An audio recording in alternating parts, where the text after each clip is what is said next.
Hello, Lit Chicks. I'm Aubrey. And I'm Peyton. And today we are covering a book that Peyton and I actually read last month in book club that we go to, The Seven Husbands of Evelyn Hugo. Yes, so join us with a cup of coffee as we dive between these paper sheets. All right. Let's do this. All right, guys, before we begin, as always, we're going to start with a non-spoiler section talking about what the book's about, whether we recommend it, and giving our star ratings before we jump into a spoiler section of the video where we give into all of the juicy details and really get into the book. Yes, so just a brief overview and a non-spoiler kind of idea if you are interested in reading the book. I have this book is broken into a frame story and then the story. So the story follows Monique, a writer for a fictional magazine Vivant, aka Vogue, who is surprised at the opportunity to interview infamous Hollywood starlet Evelyn Hugo, aka who the book is named after. Evelyn is something of a mystery with 7 husbands and a turbulent love life. She mostly stays quiet about her experiences and beloved celebrity encounters. Now, Evelyn wants Monique to tell the story of her life and the whole dang thing. The truths, the heartbreaks, the lies, and what follows in this book is a very exciting and emotional journey into old school Hollywood and the complications that come from being famous in old school Hollywood, aka a society that degrades women. Yes. The idea of what life was like for women of this time is such a big theme in this book. Like Evelyn goes through the fucking ringer. Yeah, in our book club we talked a lot about this, how do you picture Evelyn Hugo? And the first thing out of everyone's mouth is Marilyn Monroe. And it's like, how can you be at the top of your game yet be so objectified? And that is just the time period you were thrown into. So I, just to make sure we do not, because there are a lot of spoilers in this book and it really is a journey. When I read this, and then for our first month at book club and where Aubrey and I live, I was like, well, I already read that, but I am excited to talk about it. So I've kind of read the book twice. Yeah.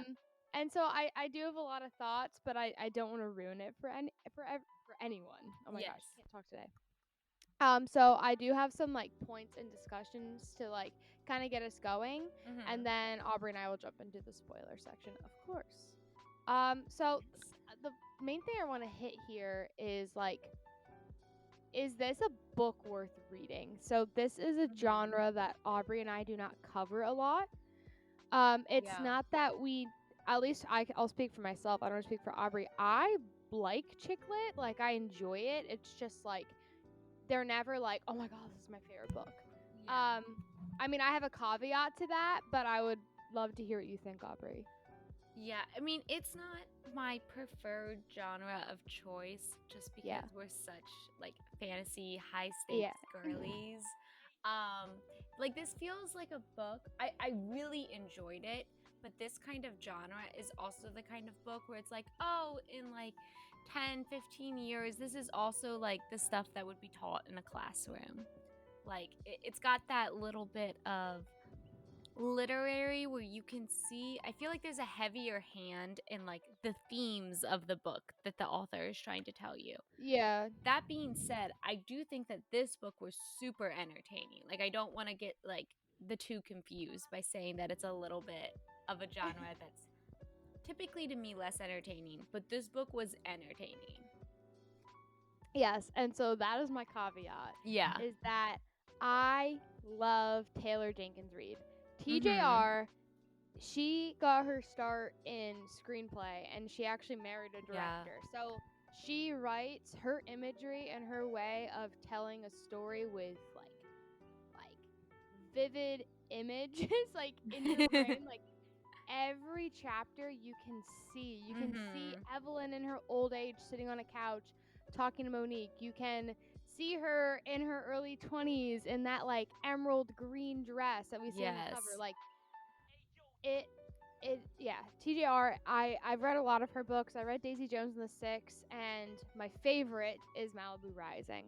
Love Malibu Rising. I like Malibu Rising more than Daisy Jones. I didn't actually love, but I think that I just wasn't really into the whole like sex, drugs, and rock and roll kind of thing. Yeah. But I was more into like the glamorous 1950s, basically Marilyn Monroe adjacent Big story. movie star vibes. Yeah, and then Malibu Rising takes place also. Actually, Malibu Rising and Evelyn Hugo and Daisy Jones and Six have a huge connection.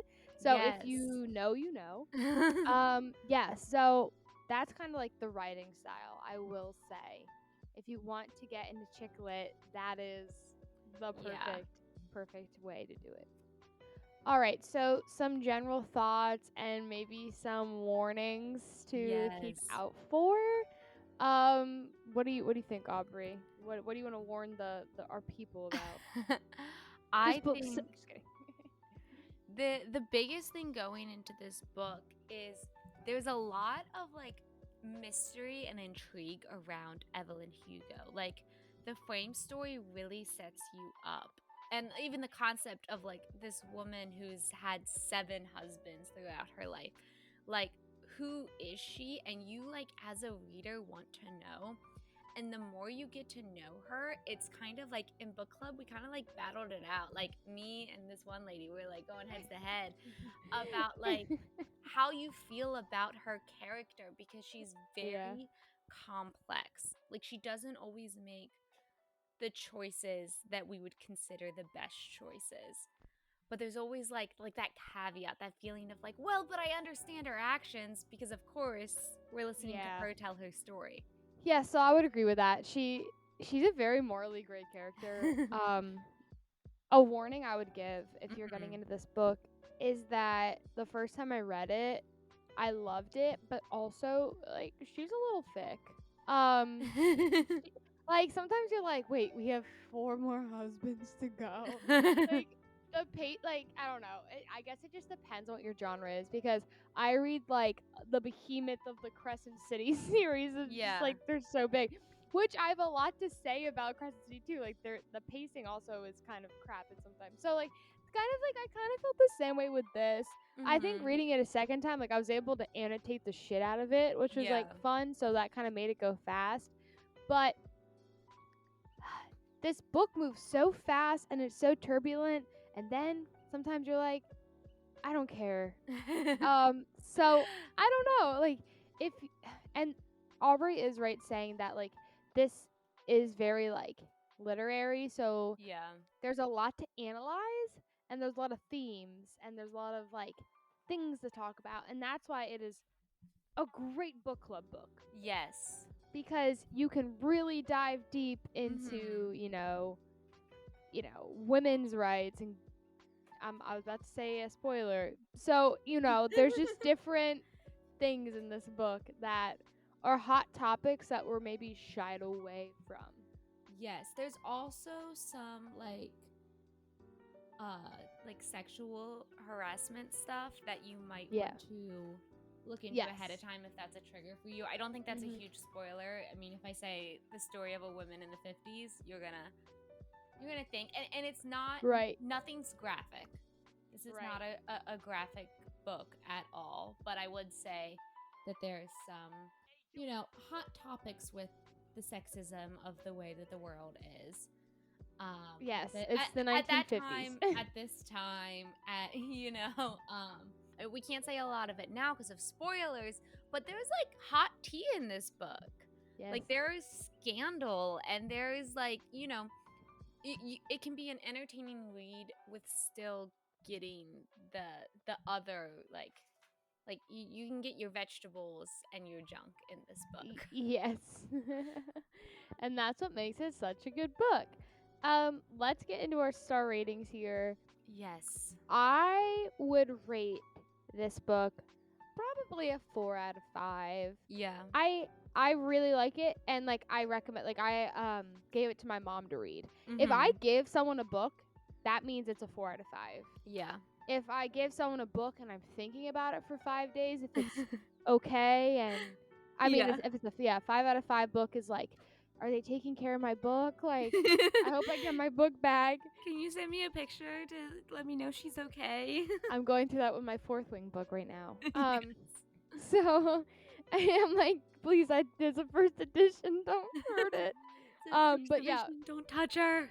yeah, but yeah, this is definitely a 4 to 5 for me. I definitely, if you've read the book, stick around for the spoiler section to find out why that holds true. But it's like, it's not a good book. It's a great book, but it's not like my like top 5 like excellent book. Yeah.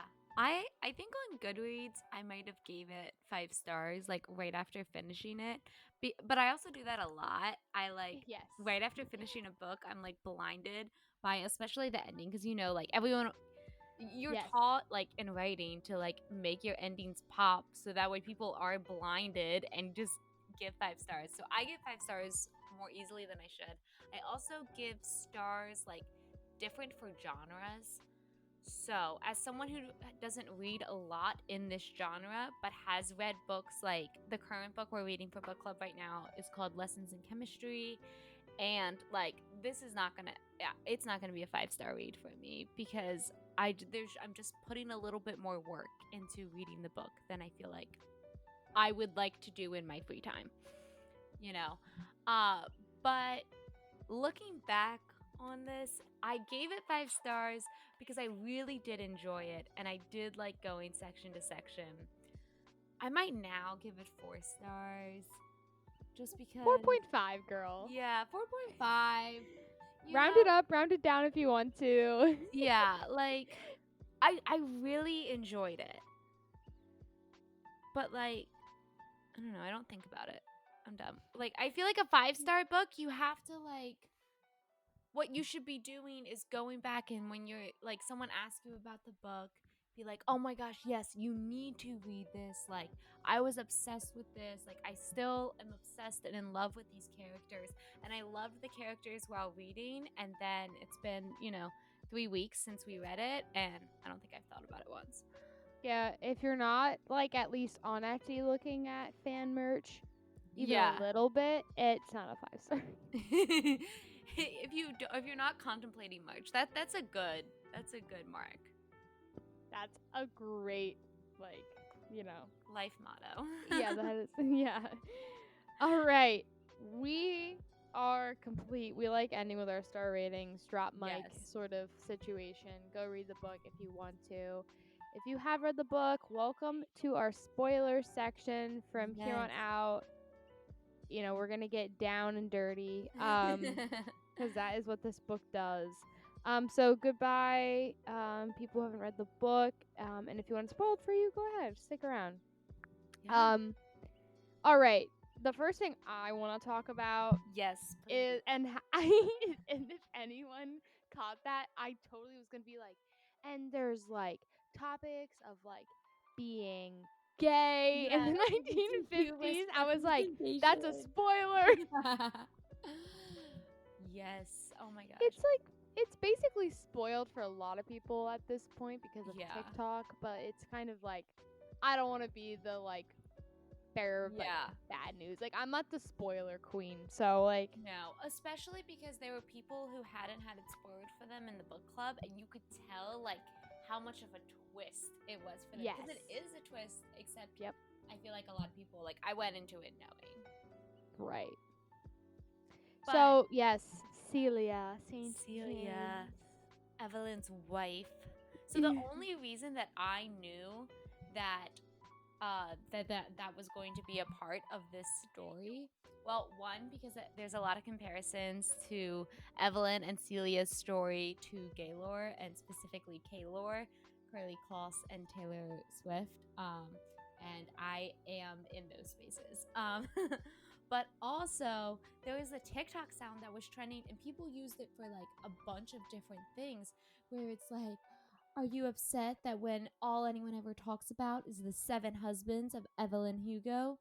No, because they are just husbands. I am Evelyn Hugo. And besides, I think people will be much more interested when they learn about my wife. And like that sound clip it, and I waited the whole book for it, and it's literally the last sentence of the book. It is It is the last sentence of the book. Yes, and going off of that, TJR is like a self-proclaimed Taylor Swift fan. Yes. So she will leave little Taylor Swift things in her books. And in this book, I tabbed especially like a different color for when there were Taylor moments. I mean, they were more so in the beginning, but I was just like, and I swear Taylor reads these books, and she's like, I'm gonna, or yeah, maybe she's like, I'm gonna read this book and like make a song about it. Yeah. So I just like I had to get that off my chest. At the end of the day, this is a gay love story, which is like gay. I mean, don't put Evelyn in her box because she did not like being put in the gay box. She's like, I'm bisexual. She was very strong on the fact that she was like, no, I am not a lesbian. I'm bisexual. And it kind of created issues with her and Celia because Celia's like, what? You actually liked some of those men? You actually were in love with men? And also, you have to think of that time, it was like put yourself in like the lens of the 1950s. Like there was you were either straight or you were gay. There was no in between. You can't double dip.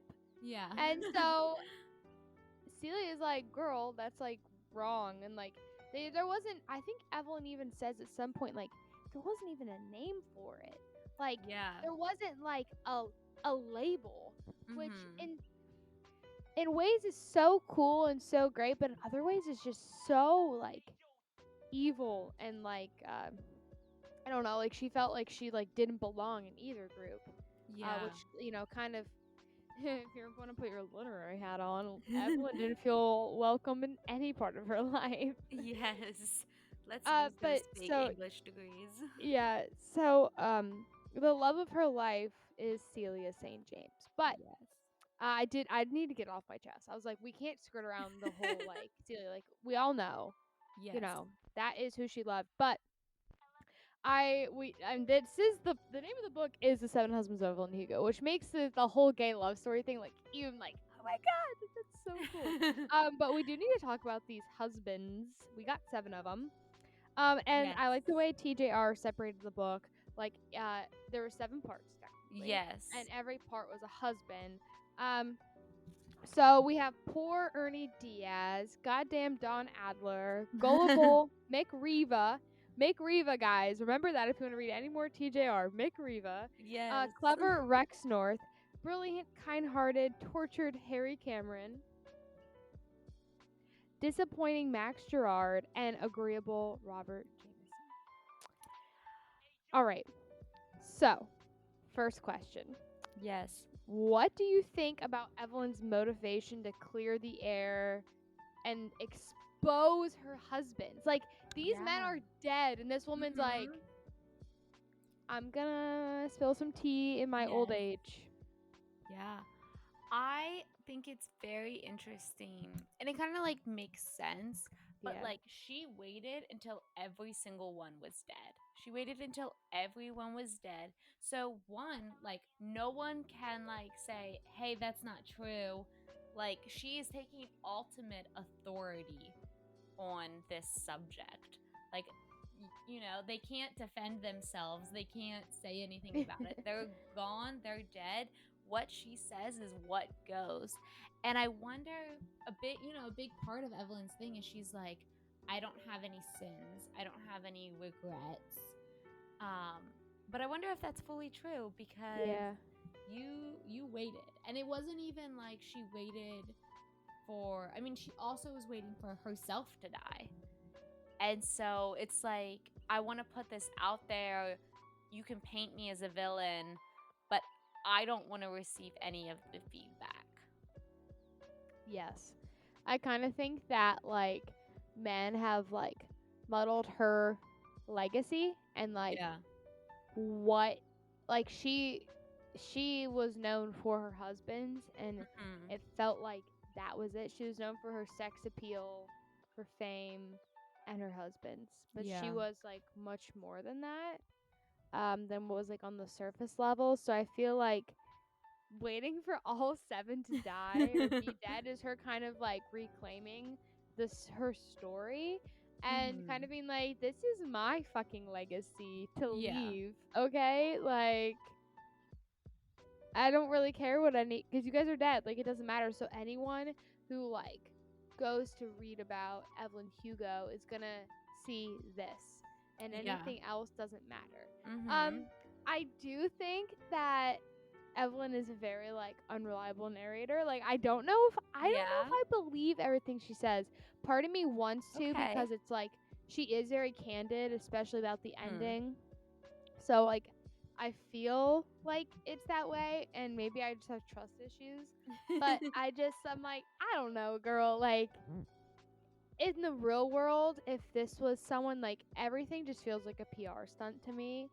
Yeah. But then half of me is like, no, she's really kind of like being like, this is what happened. This is my story. Because she, there are elements of like sexual abuse and stuff like that. So I guess it's like a hard thing to say. I don't know. I'm like 50-50 on it. I feel like if she would, like, I believe her to a certain extent because she allows herself to be painted poorly. I mean, there were people who, actually at book club, the last meeting, we all showed up and you were supposed to wear green if you still supported Evelyn and black if you didn't. And, like there was a big split, and there were definitely people who showed up in black and did not like her at the end of the book. And so I feel like while, things could be dramatized or, it's certainly her point of view of these people, and that doesn't mean that it's who they are truly. I feel like a lot of the events, like if she was gonna lie, if she was gonna be unreliable, I feel like she would have made herself look a little better. Yeah, I get that too.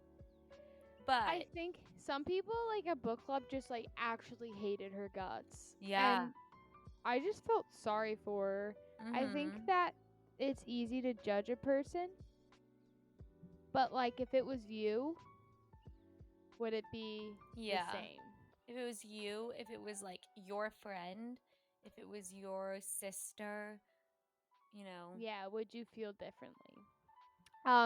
So if we had to pick a favorite husband, I feel like we should like kind of rank them. Okay, yes. Number 1, Harry Cameron. Yes, all the way. Harry, I loved him.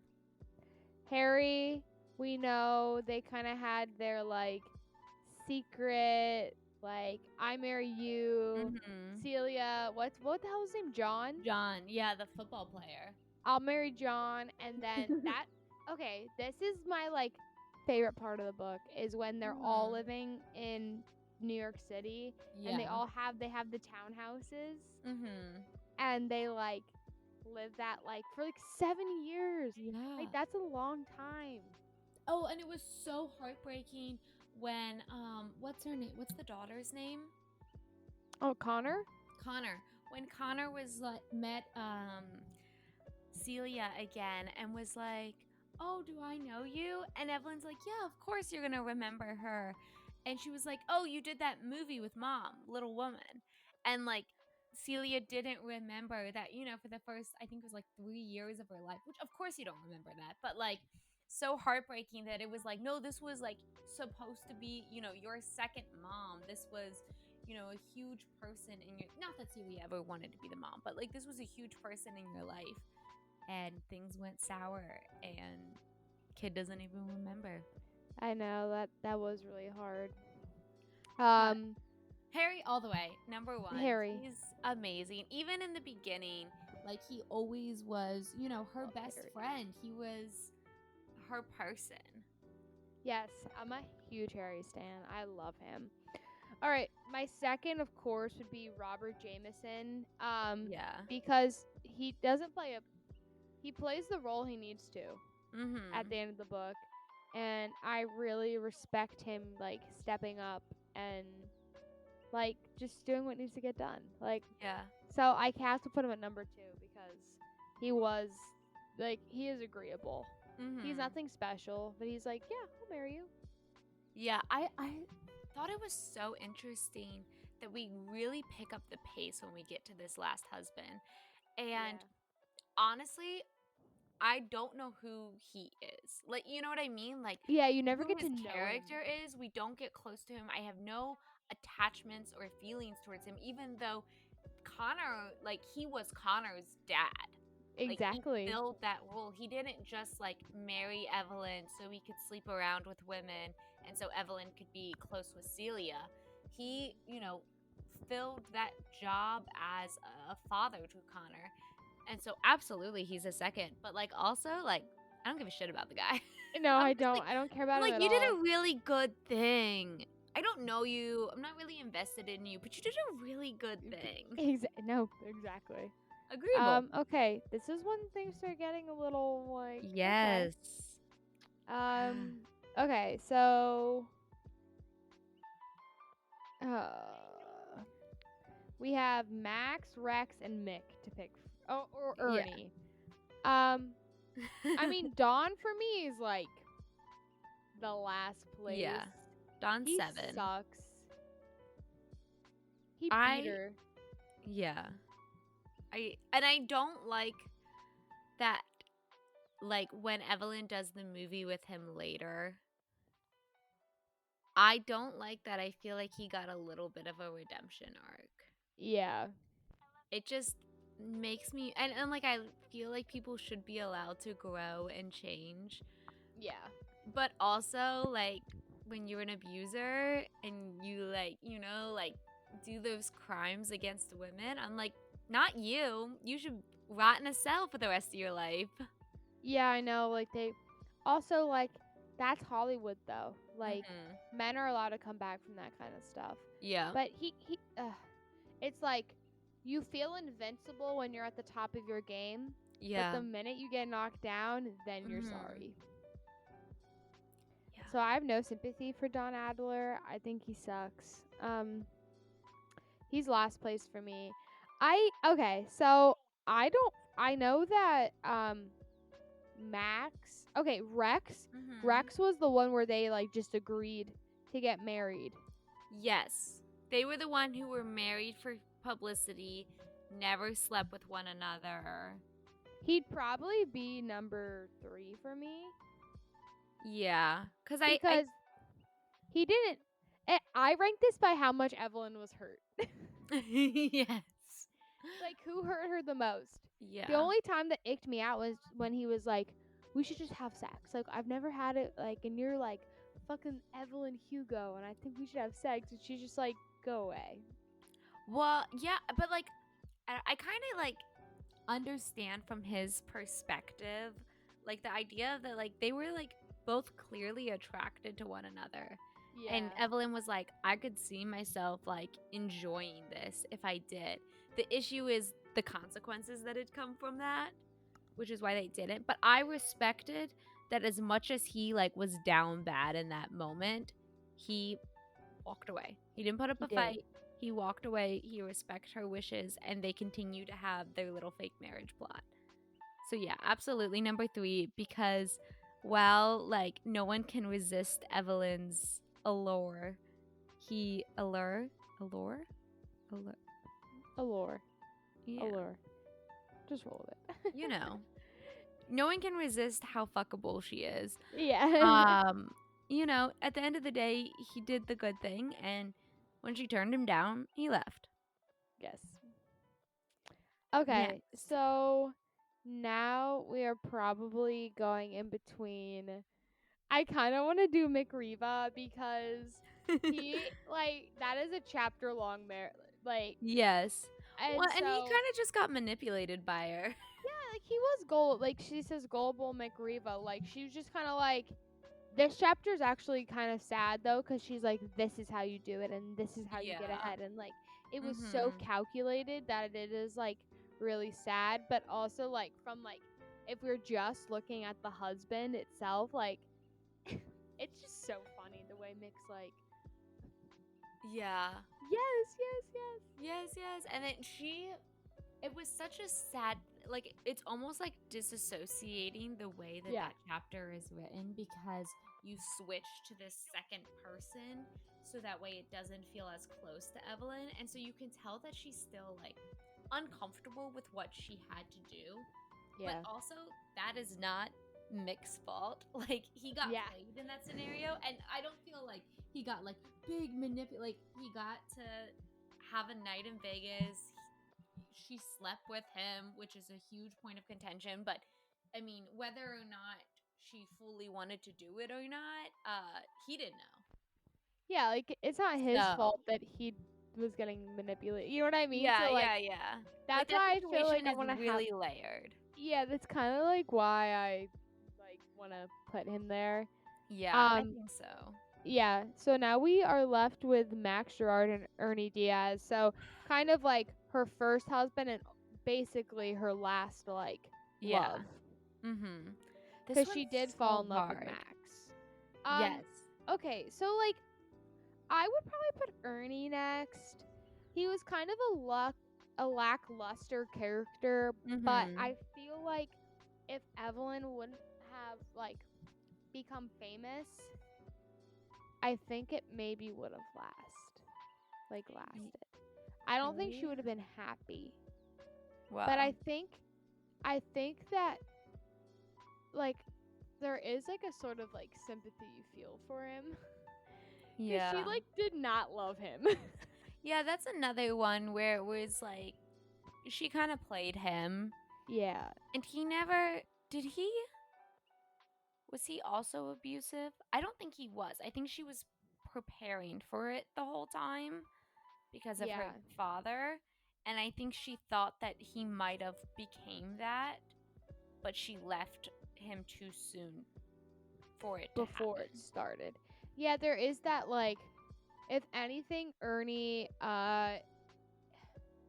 perhaps it was like a power struggle, and that maybe he felt like he had to degrade her a bit because it's 1950s, like put the woman in her place, like she belongs, you know, in the kitchen and stuff like that. So yeah, and the fact that they labeled it like poor Ernie Diaz, kind of like, dude, like you tried your best. Yeah. He ended up getting married and had 6 kids, like he ended up on the good side of everything, but like it's just sad. Now, oh yeah, disappointing Max.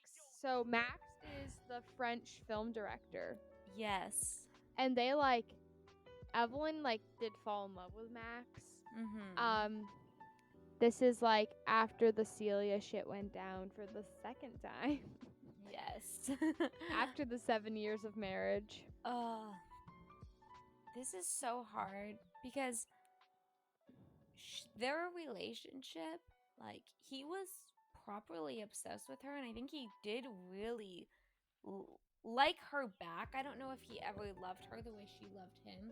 And the fact that she loved him made it sadder because then afterwards, like, kind of what's interesting to me is that the morning after the marriage with Mick, Evelyn purposely let herself go so that way Mick would get the ick with her and want to just divorce.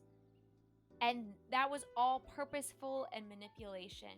And then the exact same thing happens with Max, except for this time, Evelyn was just being herself, just truly loved this guy, just truly, woke up and wasn't as glamorous and thought that she could be like vulnerable with this person.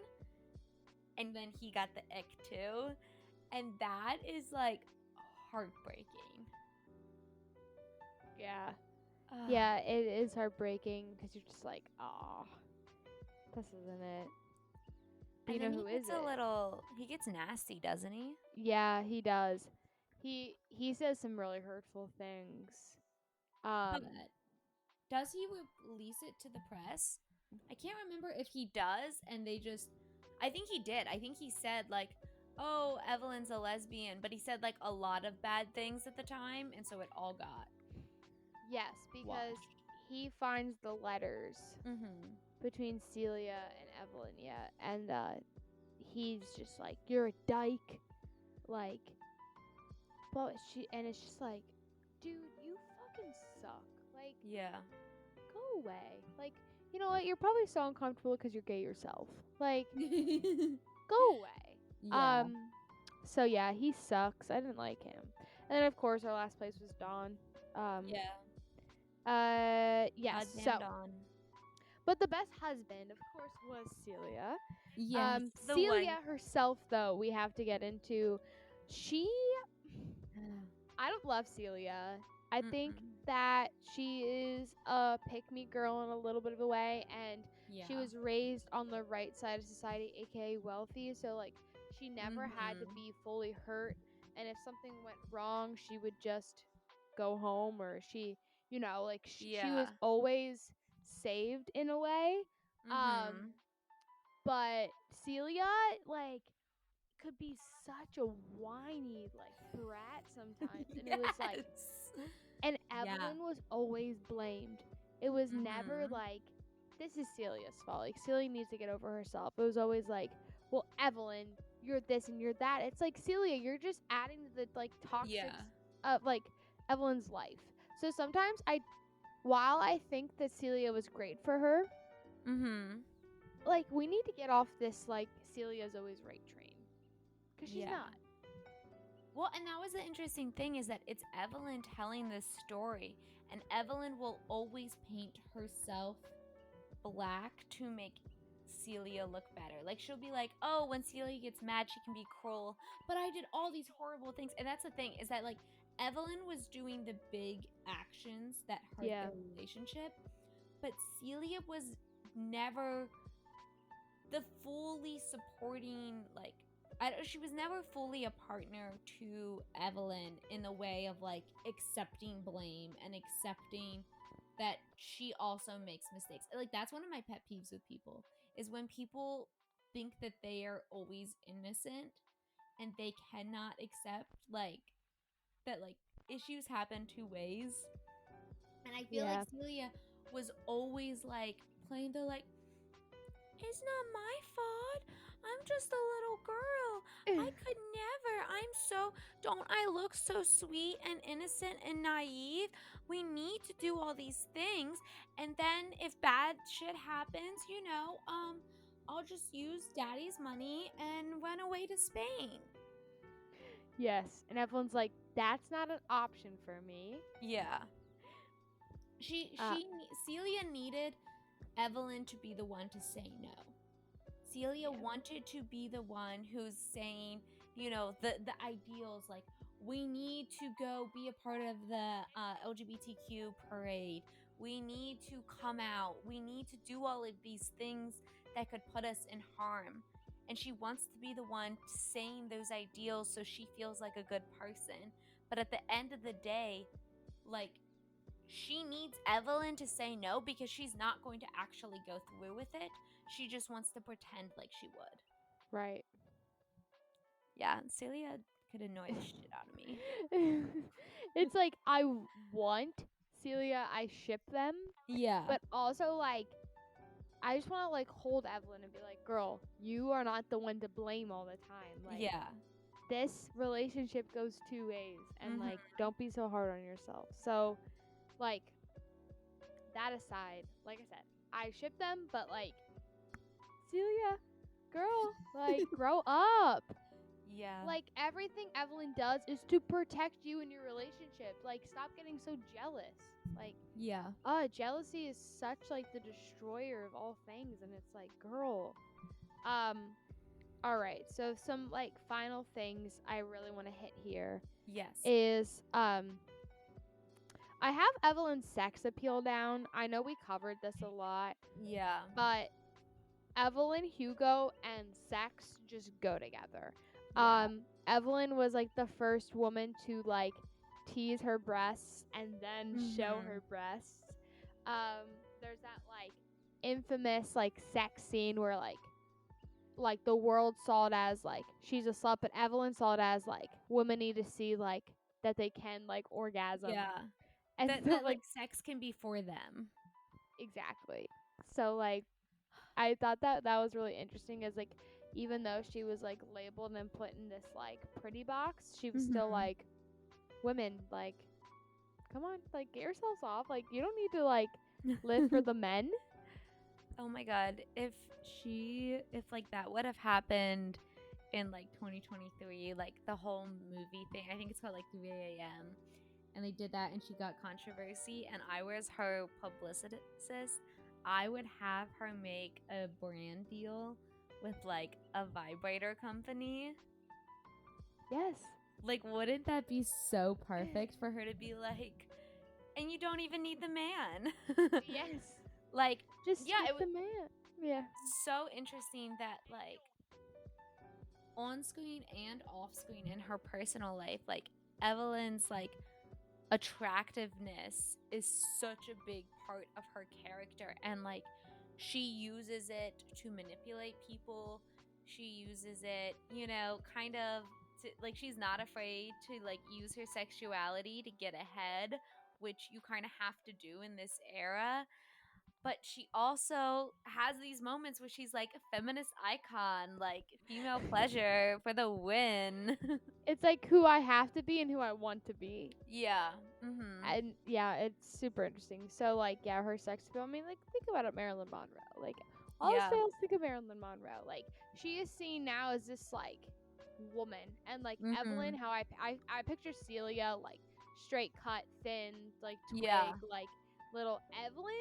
She has boobs and she has boobs and curves, and like she's like a woman. And like, if you see Marilyn Monroe, people talk about this a lot today, because in today's world, 2023, at least at this point, like small boobs, like small waist, like thigh gap, like that's what's in. But like, if you look at Marilyn Monroe, like she had like the curviest hips, and she had wide hips, and like she was like a woman. And I think that's what Evelyn Hugo looks like. Like, she is a Cuban woman who like was the whole deal. Like, she was the package. That was the 1950s like tight waist, like body to have, big hips, big boobs. Like, I love it. She was an icon. Bring back women bodies. Bring back curves.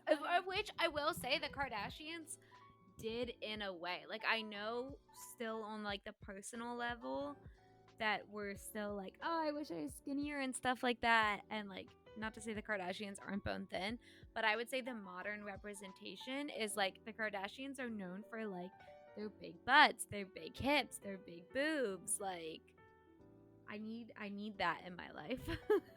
Yes. Yes, please bring back the 1950s bod. Yes. All right. To kind of like, we could go on forever because this book has so much to talk about. Yeah. But the ending of this book, and the whole time Evelyn's like, you're gonna hate me, you're not gonna like me, you know, like she chose Monique for a certain reason, and the whole time we don't know why she chose Monique. And that's like at book club we're like, why do you think, and like what's the ending, and how's this gonna end, and like why did she choose her out of everyone? Like, Monique's like not this like special like successful writer.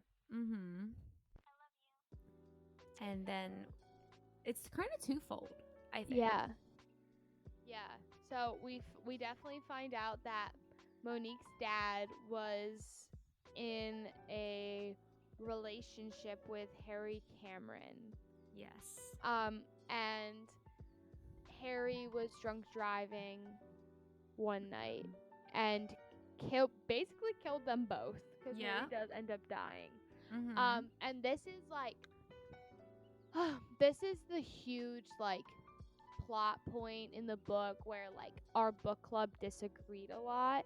Yeah. Because Evelyn goes, saves Harry, and makes it seem like Monique's father is the one that like he killed himself, basically. Yeah, that it was him driving and that he did it alone, but that he died in a drunk driving accident. Which, honestly, this is so stupid because like, okay, Evelyn was doing this to protect the identity of Harry. Like, if he's gonna die, he has to die in a way that he's not labeled as this like thing, which is like so unfortunate and so sad at that time. But also like TJR, like she's like, yeah, Evelyn wiped away the blood. Like, I don't know, like, wouldn't they know there's another man's blood, like, in the car? Like, I don't know, like, Yeah. Like, the two people were in seats, and now, like, there's blood on one seat and the other. Like, I guess blood can, I don't know, like, I know this isn't a crime book, but, like, logistically, I'm like, and I wiped the steering wheel, like, cool, like, congrats, like, they're both, like, like, they're bleeding, like, I just... Yeah. Like, why would you check the blood? Yeah, like, the fact that she's like, and I wiped the blood off of him, I'm like, I'm sure there's, like, way more blood, like, all around the car that if they actually tested, they'd be like, where's the other man that was in this car? Because there's, like, two types of blood. But anyways, so the thing is, like, Monique's dad, this is, like, a huge controversy, but Monique's dad was, already dead. Yes. He was already dead. She just moved his body so that way the accident would look like it was just him and that it wasn't affiliated with Harry. And then the story was that Harry just died in the hospital because of different circumstances. Correct. And what's interesting to me is that when we get to that, when Evelyn shares that part of her story, Monique goes, well, you were just doing that to protect someone you love. I think anyone would do that. And Evelyn's like, well, hold up. Because Evelyn tells the story without revealing the identity of Harry's lover, who she did all these things to. And so in the moment, without knowing how it relates to herself, Monique condones Evelyn's actions. Then at the end, she finds out who exactly that man was. And then she hates Evelyn and she goes on this big thing. And so I feel like it's so interesting, the idea of that person mattering to Monique is what changed this act to something that was brushed off to being this point of, if you were unsure of how you felt about Evelyn, you now could hate her. Yeah. I don't know. I thought it was interesting though, because I'm like, it was fine now, but now, and in Monique's head, you're like, this is how my dad died. One, and it was kept from me my whole life, and two, my dad's gay. Which is like, regardless of how you feel, when you have painted a picture in your head that like your parents had like a loving marriage, and your mom loves your dad, and your dad's like this hero in your head that you never met really, and then to find this out, like, it just changes you. Yeah. And, like, how you perceive that person. And it's not that I felt like Monique is homophobic by any means. But it's just, like, when it's your dad, you're like, okay, well, like. And it was interesting for Monique because her dad was still with her mom the whole time. Like, her dad being with Harry wasn't just a man being with a man. It was a man committing adultery. It wasn't the type of relationship like we've had Evelyn have where, it's been spoken like, hey, I'm going to have these other relationships outside of the marriage. Like, the mom never knew he was cheating on her. And I feel like we give a little bit of a pass to it because we're like, oh, but gay rights. But, like, no, that the man was contemplated, although he decided to stay with Monique and her mom, contemplated leaving his family for Harry. Yep. So that also, like, we also talked about a lot how Monique decided not to tell her mom. And the question got turned into, what would you do? Yeah. And a lot of people were like, well, I feel like my mom has the right to know. And then some people were like, my mom has such a happy, good memory of my father. And, like, in my head, like, this is told from Monique's perspective, just the same way it's told from Evelyn's perspective. Like, when you're in a marriage and your marriage is good, but, like, you don't have that, like, sexual spark, like, you kind of know. But, like, if she was happy and she still has good memories, like, why mess that up? Yeah. But, like, I guess it just depends on, like, your relationship with your mom. Mm-hmm. You know, like, I think it's situation-based. Well, Like, if her mom's gonna go and kill herself now because it, like, ruins her life, like, don't tell your mom. Yeah. But if your mom's like, I love your dad no matter what, be like, Dad was gay. Yeah, it's really strange because it's this idea of, like, should she know? Is knowing the truth better than knowing the lie? And I feel like in most circumstances, I would be like, you need to know the truth. But in this circumstance, no matter what, the dad's dead. The mom has moved on, and it wouldn't just be finding out that, resolving her of the guilt of thinking that he's a drunk driver, but now she would have to process this idea of, my husband is a different person than I thought, and he was cheating on me. Yeah. And I'm like, at what point do you say, if my dad was still alive, that would be a truth that needs to be, wrestled with? But because this happened 30 years ago, let her have the image of her husband that her husband wanted her to have. Yeah. I don't know. It's complicated. Like, it's almost kind of like respecting his wishes too. It's kind of like, he didn't really want people to know, so, like, yeah, that's kind of Monique's burden to bear, and I actually think it's going to be healing for her in the future to know the truth. Yeah. But, like, mom doesn't need to know, which, I don't know. Like I said, it's very situation-based, but I do agree with that. Now, moving on, we find out that Evelyn, well, first of all, this is really sad. Everyone in her life has died, including Connor, her daughter. Yes. She died of breast cancer. Mm-hmm. And no mother should ever have to bury their child. Yes. Like, that just shouldn't happen. So, obviously, this caused Evelyn to be like, hey, like, I think I want to tell my truth. And then I also would like to die because we find out Evelyn has breast cancer. Yes. And so then we bring into this idea of assisted suicide. Yeah. Well, particularly that is what Monique wrote about. Evelyn doesn't go through it like the medical way of assisted suicide. She just overdoses and just commits suicide. But it's this idea of, I really liked, there's a line where Monique's grappling with this fact because she gets to the point where she realizes what Evelyn's going to do, and she could stop, interfere, and like make it not happen. She could call the cops, they would go in, they would save Evelyn's life. Yeah. Or she could kind of respect Evelyn's wishes, because this wasn't a moment of like depression for Evelyn. This was a choice that she obviously meditated over a long time.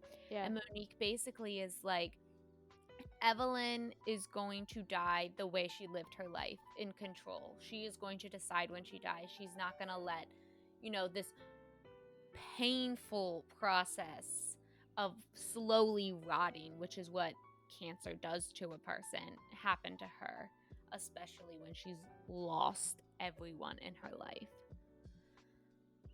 Yeah, I agree, and I feel like we talked about this a lot in book club. It's kind of like she's kind of like, once again, this whole process is her like reclaiming her life and also deciding when she wants to end it. Yeah. And I think it was very brave. People, you could take this either way. Monique doesn't step in because she hates Evelyn. Yeah. Or what I think, Monique doesn't step in because she understands Evelyn. Yeah. And I think that Evelyn taking her life also is such an Evelyn Hugo way of going out. Like, it's just fitting. Yeah. To be like, Evelyn Hugo is like, even though people don't like totally know how, I just think that, like, I don't know, I just think it's like a perfect Evelyn way to die. It's kind of like, it was planned the whole time. Like, it is, like, overdosing on pills is, like, such, like, a romanticized thing. Also, that's how Marilyn Monroe died. So it's just kind of, like, full circle event here. Yeah. Yeah. it's a complex situation, but I feel like for Evelyn, it might have been the right move, and I as a reader understand.